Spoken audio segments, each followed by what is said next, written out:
급변하는 세계 정세 속 우리가 읽어야 할 진짜 메시지는 무엇일까요? 복잡한 국제 뉴스를 시원하게 풀어드립니다. 국제 설레발 통일열차 조윤주, 이용주, 조윤주 두 분의 외신 게스트와 함께합니다. 안녕하세요. 왜 웃어요? 제작진에서 의도했던 거 아닐까? 주주. 주주. 네. 그때 이용주 캐스터는 네. 못 보던 김장조끼를 입고 왔지. 요거는 이제 제가 원래 가지고 있던 김장조끼인데 아니, 왜 팀복이 마음에 안 듭니까? 아니요, 맞췄다 그래서 제가 또 제 거 가지고 왔습니다, 요거. 네, 제가 아마 가장 쌀 거예요. 저 이거 성남시장 3,900원. 단추가 금색깔이. 네, 그렇죠. 느낌 있죠. 네, 조금 더 고급진 느낌으로. 네. 예. 자, 그러면 뭐 청백전이 아니고 청홍전으로 네, 시작해 보겠습니다. 네. 그 아동 성범죄자죠. 미국 억만장자 제프리 앱스타인의 문건이 이게 뭐 파장이 세계로 퍼지고 있는데 이 사람이 누굽니까 도대체? 제프리 앱스타인은요, 일단은 유대계 미국인입니다. 근데 금융 쪽에서 굉장히 좀 날리던 사람이에요. 돈을 굉장히 많이 벌었어요.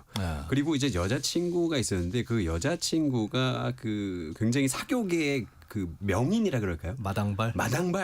사람이 아는 사람이 정말 너무 많아서 그 많은 인맥들을 이용해서 자신의 이 범죄 될 수 있는 이 돈들을 굉장히 잘 굴려서 결국 어떻게 했냐? 섬을 샀어요.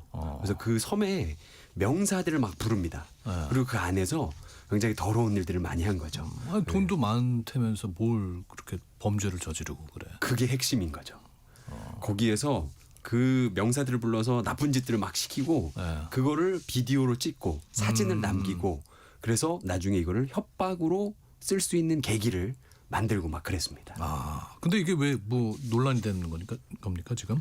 안에 왜냐면 거기에 이제 앱스타인 리스트라고 해서 이제 최근에 1월 지난주 금요일 날 이거를 공개를 했는데 이 문서 자체도 300만 장이 넘어요. 그렇게 방대한 양의 엄청난 양의 그 문서가 나왔습니다. 근데 대부분은 이 사람이 그 주고받은 이메일들이었는데 그 안에서 언급된 인물들과 그 인물들이 했던 행동들이 굉장히 놀라운 상황인 거죠. 그래서 막 그 안에 우리가 아는 사람들이 너무 많은 거예요. 뭐 예를 들자면 뭐 영국의 뭐 앤드루 왕자, 빌 클린턴, 빌 게이츠, 놈 촘스키 뭐 이런 사람들 심지어 막 트럼프 대통령도 1000번 이상 언급되고요. 개인적으로 아는 사람은 한 명도 없네요. 그렇죠. 있으면 안 되는 거거든요. 아니, 정말 유명한 사람들이 많아서. 네네. 있으면 큰일 납니다. 그렇죠. 정말 큰일 나죠. 네, 근데 이 자료를 조금 더 추가해서 말씀을 드리면은요. 이 앱스타인이 성범죄를 저질렀고 그래서 미 법무부 FBI가 수사를 하고 있었습니다. 그래서 가지고 있는 자료가 있었고 그거를 공개를 할 건가 말 건가 말이 많았습니다. 왜냐하면은 처음에 이제 트럼프 지지하는 마가층에서 이 사람이 이제 금융가 출신이다 보니까 금융인들이 사실은 민주당 지층이 많거든요.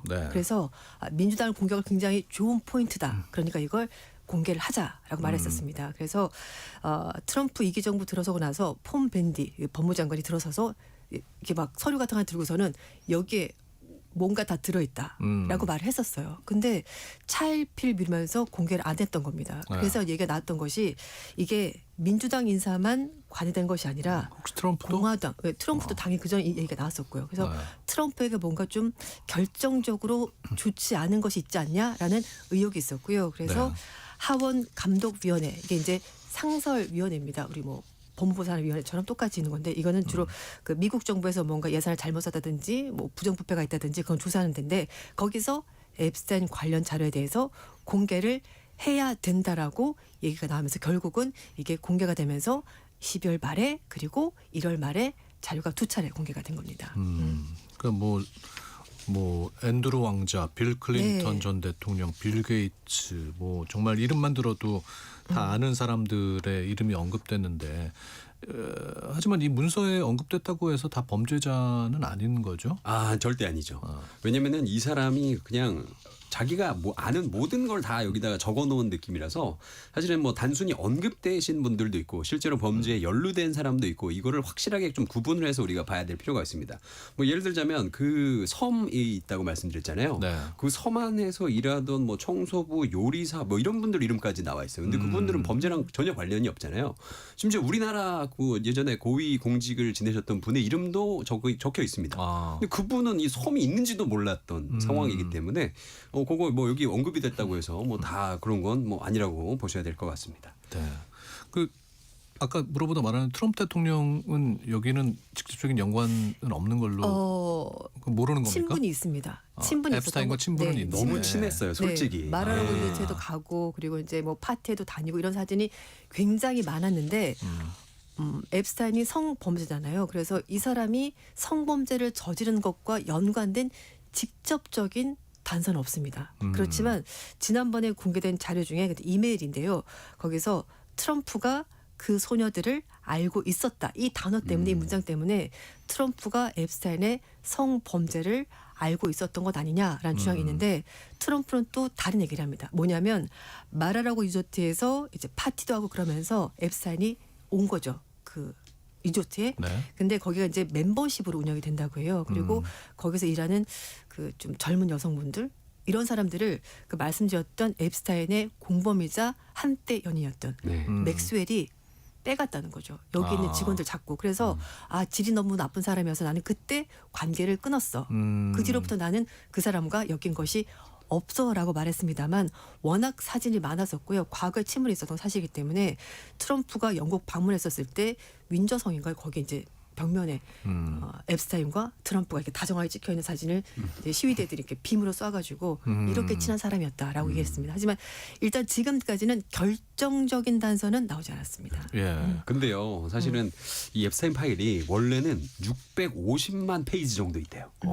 그런데 이번에 공개된 건 300만 페이지인 거잖아요. 그럼 나머지 350만 페이지는 왜 공개를 안 했을까라는 부분에서 뭐가 들어있을까? 그렇죠. 그러면은 사실은 이게 트럼프의 대선 공약 중에 하나였거든요. 앱스타인 파일을 공개를 맞아요. 하겠다.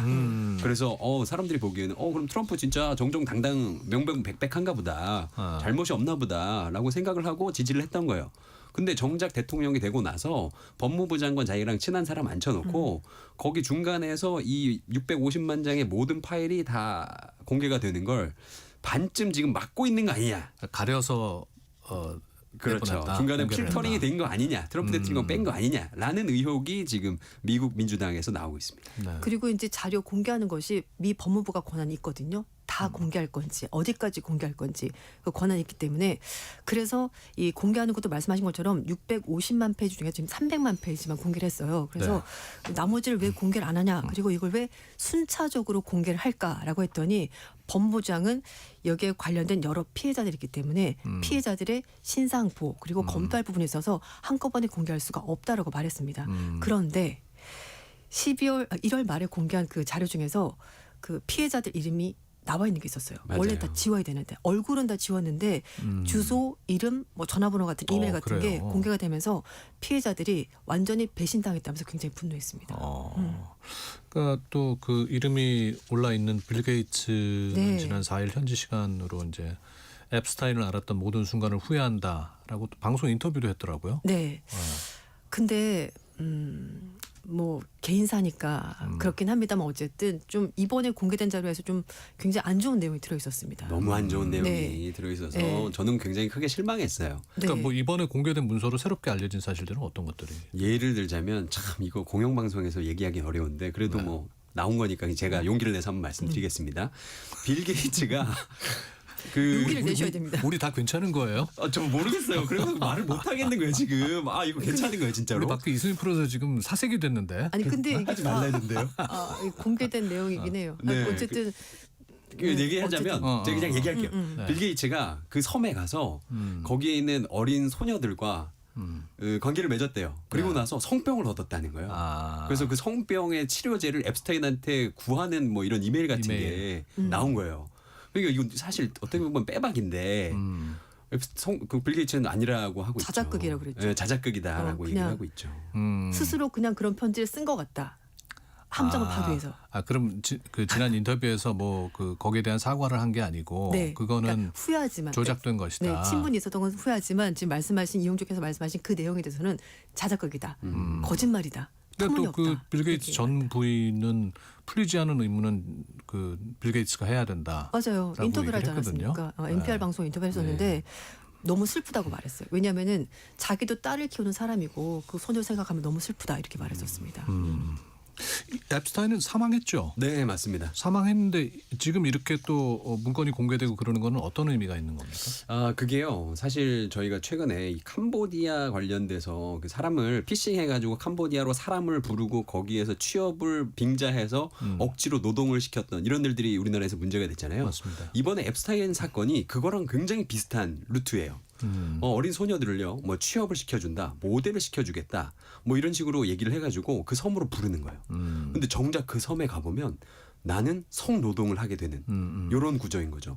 근데 그거를 단순히 범죄자들이 아니라 이 세계를 이끌어가고 있다라고 생각되는 일종의 엘리트들이 그런 것들을 자기들끼리만 굉장히 어두운 곳에서 하고 있었다는 게 너무 충격적이고, 심지어 유럽 같은 경우에는 이 문건이 나오자마자 그거에 관련된 사람들에 대한 뭐 수사나 압박 같은 게 지금 들어가고 있어요. 근데 미국은 미국 내에서 이게 발견이 되고 이게 나온 건데 미국은 전혀 지금 그런 사법 체계가 작동을 하고 있지 않거든요. 그러니까 사실은 이게 계속 뭐 우리 모르게 은근슬쩍 넘어갈 수도 있다. 이런 이게 경종을 너무 울리는. 거물들이라서 그런가? 이게 네. 근데 사실 그 전에 얘기를 하나 더 해드리면요. 앱스타인이 이번 사건 전에 2004년인가 그때 사실은 그 미성년자 약취라고 해야 되나, 그 집에 데려와가지고 몹쓸 짓 하는 그것 때문에 판비치에서 신고를 당했습니다. 네. 14살짜리 소녀 엄마가 신고를 한 거죠.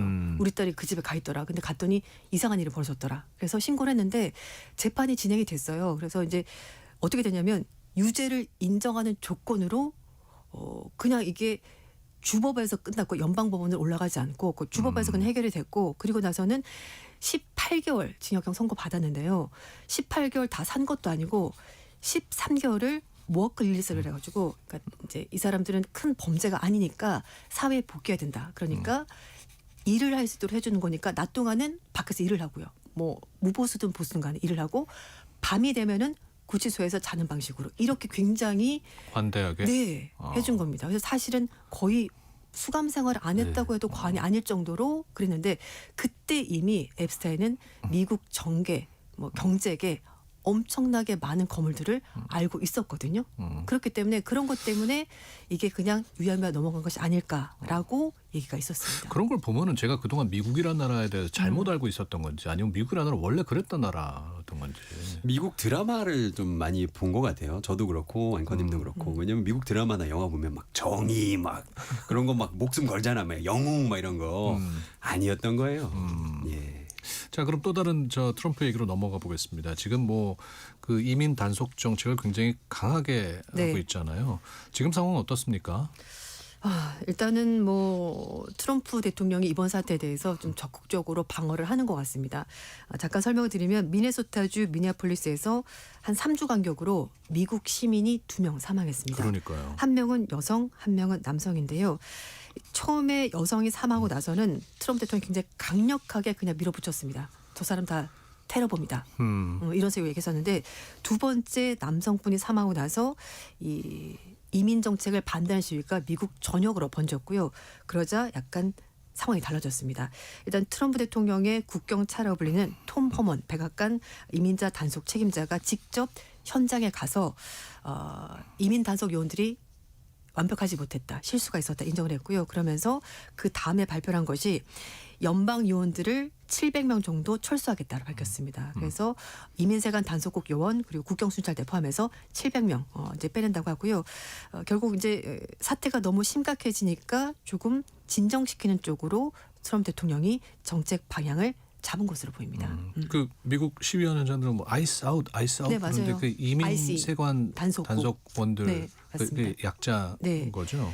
그 이제 이 미국이 그 국토안보부 산하에 이민세관 단속국, 국경수비대 2개가 있습니다. 그래서 이민세관 단속국은 말 그대로 미국 국내에 들어와 있는 불법 이민자들을 걸러내는 역할을 하는 거고요. 체포하고, 국경수비대는 말 그대로 미국의 주변 국경 지역에서 이민자들이 들어오지 못하도록 하는 역할을 하는 것이 국경순찰대인데, 트럼프 대통령이 강력한 이민 제한 정책하면서 이민세관 요원들뿐만 아니라 국경수비대까지 다 미국 군대 투입시켜서 아주 강력하게 단속을 하고 있었던 겁니다. 네. 그래서 두 팀이 다 들어와 있었던 거고요. 근데 미국 시민이 2명이나 죽었단 말입니다. 그렇죠. 사망을 했는데 이게 시위는 진행되는 것 같은데 막 미국 전역에 들불처럼 막 들고 일어나는 그런 양상은 또 아닌 것 같아요. 네, 조금 그렇게 가다가 지금 약간 소강 상태라고 볼 수가 있을 것 같은데요. 일단 뭐 말씀드린 것처럼 트럼프 태도가 많이 바뀐 거 사실은 우리가 보기엔 이게 바뀐 게 맞아 싶겠지만 그나마 굉장히 많이 바뀐 겁니다. 왜냐하면은 죽은 사람들을 테러범이라고 그랬었거든요. 그 자국 국민을 테러범을 말할 정도면 너무 막 나가는 상황이었는데 예. 그나마 그래도 톰 호먼 보내가지고 진정시키려고 하는 것으로 보이면 그나마 좀 나아진 것 아니냐라는 생각이 들고 있는데 하지만 이거에 대해서 이미 좀 평가가 엇갈리고 있습니다. 한쪽에서는 이 정도면 그래도 좀 많이 나아갔다라고 얘기를 하고 있고 또 다른 한쪽에서는 어차피 그 한 지역에 미네소타 주에만 지금 3,000명 들어가 있거든요. 예. 연방 요원들이. 그러니까 그 전에 사건 발생하기 전에 이미 2,000명이 들어가 있었고 사건 발생했더니 더 많이 투입해서 3,000명 는 겁니다. 그래서 사실 700명 줄여봤자 이 사망자 발생하기 전과 똑같기 때문에 그닥 의미가 없다. 대신에 또 한쪽에서는 그래도 말씀하신 것처럼 시민권자가 사망하지 않았습니까? 무슨 영장이 있었던 것도 아니고 그 사람이 불법 이민자인지 확인도 안 하고 그냥 무조건 그냥 총으로 길거리에서 총으로 쏜 거기 그러니까요. 때문에 그래서 이 얘기인즉슨 바뀌었다고 볼 수 없다. 사실 이런 두 가지 의견이 같이 나오고 있습니다. 뭐 영장 없이도 길거리에 사람들 체포할 수 있다면서요? 네, 맞습니다. 네. 이 연방 요원들이 그걸 할 수가 있긴 한데요. 근데 무작정 그렇게 할 수 있는 건 아닌데 최근에 그 라이언스 IC 국장 등이 내부 보도 지침을 입수해서 이제 미국 뉴욕타임스가 보도한 건데요. 체포영장 발부 전에 만약에 도주 가능성이 있는 불법 이민자가 있다면은 영장 없이 체포할 수 있다라고 그 법조항을 쓰고 있는 겁니다. 아니, 그럼 법 체계가 네. 없는 거잖아. 사실은 그냥 아무나 일단 잡아놓고 아닌지는 뭐 이거를 나중에 이게 말이야 법이야 뭔지 모르겠어요. 저는. 그리고 이 사람들 어떻게 일을 하고 있냐면 굉장히 잔인해요. 무슨 일이 있었냐면은 불법 이민자인데 지금 이민 수속을 받고 있는 한 가족이 있었습니다. 네. 근데 그 아들이 있고 딸이 있었는데 그 5살짜리 아기랑 아빠랑 장 보러 갔다 오다가 이민 단속국한테 걸렸어요. 네. 그래서 아빠는 체포가 됐어요. 그럼 5살짜리 아기가 남잖아요. 그 아기를 어떻게 활용하냐면 집이 있을 거잖아요. 네. 근데 집에 분명히 엄마랑 뭐 형제가 또 있을 거란 말입니다. 그러면은 그 아기 5살짜리 아기를 가지고 데리고 그 집 문 앞에 가요. 그리고 나서 아기야 여기 니네 집이지? 엄마 불러봐. 그럼 아기가 무서우니까 엄마 막 부를 거잖아요. 엄마 문 열어줘 나 너무 무서워 할 거잖아요. 근데 엄마는 그 얘기 소리를 들으면서 집안에서 이 문을 함부로 못 여는 거죠. 열면 우리 가족 다 잡혀가니까. 그러니까. 그러니까 아기를 이용하는 거잖아요. 아. 아니 이런 악당들이 세상에 어디 있습니까? 이게 그 트럼프한테는 정치적으로 어떤 득이 되니까 이런 강경하게 밀어붙이는 거 아니겠어요? 그렇죠. 맞습니다. 사실은 트럼프 대통령이 그 말했던 것이 바이든 정부가 국경 관리를 제대로 못하면서 미국에 엄청나게 많은 이민자가 들어왔고 이민자가 들어오면서 그들과 함께 마약과 총기가 들어왔다. 그러니까 바이든 정부가 잘못한 거 내가 바로잡겠다. 그래서 이민 단속 아주 강력하게 하겠다라는 그런 명분이 있었습니다. 네. 그래서 그게 사실은 좀 먹혔었죠. 그런데 말씀드린 것처럼 미국 시민권자가 사망하기 때문에 어떻게 보면 약간 예상하지 못한 일이 벌어지게 된 거고 그래서 지금 현재로서는 약간 인기가 떨어지는 상황이 됐습니다. 지지율에 대한 변화가 있어요? 네, 있습니다. 실제로? 그래서 23일부터 25일까지 그 로이터 입소스가 조사한 내용인데요. 24일 날 그 남성분 프레티가 사망하기 때문에 그 사이에 있었던 조사인데요. 네. 이민 정책에 대해서 지지하는 대답이 39%였는데 1월 초에는 이게 41%였으니까 2%포인트 떨어졌고요. 그리고 반대하는 대답은 53%. 그리고 또 하나는 단속이 지나쳤다 대답이 58%이기 때문에 물론 이제 트럼프 지지하는 사람들도 단속을 하는 것은 맞지만 이런 식으로 단속하는 것은 아니라는 여론이 점점 많아지는 것으로 보입니다. 거기에다가 국정 운영 능력에 대해서도 지지하는 대답이 41%에서 38% 떨어졌으니까 이건 분명히 문제가 있다고 느낀 사람들이 꽤 많은 것 같습니다. 지금 시위가 사실은 미국에서 크게 일어나지 않는 가장 큰 이유는 미국의 기록적인 한파가 오고 있기 때문에 너무 춥습니다. 그래서 날씨 풀리면은 굉장히 이거 들불처럼 진짜 크게 일어날 것 같고요. 최근에 또 빌리 아일리시가 그래미에서 맞아요. 상을 받으면서 이런 얘기를 했습니다. No one's illegal on stolen island. 그러니까 훔친 땅에서 불법은 없다라는 거죠. 그 사실은 미국의 근본을 따져보면 영국에서부터 불법 이민자들이 총기를 가지고 들어와가지고 미국 땅을 훔친 거잖아요. 네. 그렇기 때문에 사실은 그게 미국의 근본이자 이 발전 원동력인데 그거를 지금 트럼프가 부정을 하고 있으니까 이런 모든 일들이 계속 일어나는 겁니다. 네. 자, 국제설레발 통일열차 오늘 두 분과 함께했습니다. 이용주, 조윤주 외신캐스터 고맙습니다. 네, 감사합니다. 고맙습니다. KBS 1라디오 세상의 모든 정보 윤인구입니다.